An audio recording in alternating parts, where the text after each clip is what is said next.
Wakuu wa majeshi ya polisi kutoka nchi za Jumuiya ya Maendeleo Kusini mwa Afrika SADC kupitia shirikisho la wakuu wa polisi wa nchi wanachama zilizopo kusini mwa Afrika yani SAPCO wanatarajia kukutana jijini Dar es Salaam kuanzia Juni 2 hadi 6, 2025 katika mkutano mkuu wa mwaka yani SAPCO AGM ambao utakuwa na lengo la kujadili na kuweka mikakati itakayosaidia kubaini, kuzuia na kutanzua uhalifu unaovuka mipaka.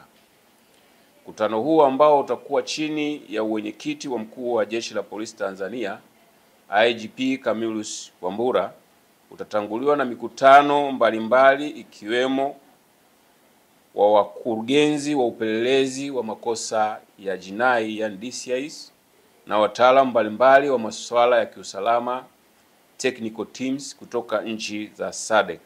Aidha, mkutano huo utajadili na kuweka mikakati ya kukabiliana na uhalifu wa kupangwa na unaovuka mipaka kwa kubadilishana taarifa na kufanya operation za pamoja za kukamata wanaojihusisha na makosa mbalimbali kama vile usafirishaji na matumizi ya dawa za kulevya, wizi wa magari, usafirishaji haramu wa binadamu, ugaidi na utakatishaji wa fedha haramu.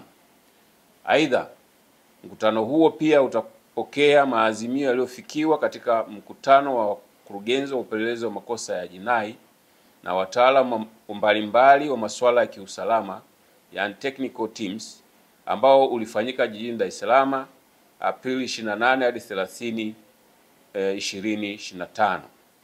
Pia katika mkutano huo mwenyekiti wa sasa wa SAPCO ambaye ni mkuu wa Jeshi la Polisi nchini IGP Camillus Wambura anatarajia kukabidhi uwenyekiti kwa mkuu wa Jeshi la Polisi la nchi ya Malawi Mrs. Marilyn Yolam baada ya kumaliza uongozi wake wa kipindi cha mwaka mmoja katika shirikisho hilo. SAPCO iliundwa mwaka 1995 kwa lengo la kuimarisha ushirikiano wa majeshi ya polisi nchi za kusini mwa Afrika katika kukabiliana na vitendo vya uhalifu.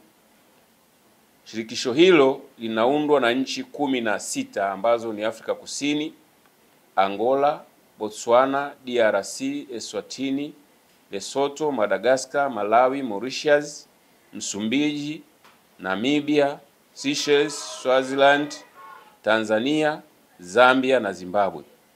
Jeshi la Polisi Tanzania ni mwenyeji wa mkutano huo. Linawaomba wananchi kuendelea kuimarisha amani na usalama sambamba na kushirikiana katika kutoa taarifa za uhalifu na wahalifu ili kuendelea kuiweka nchi yetu salama.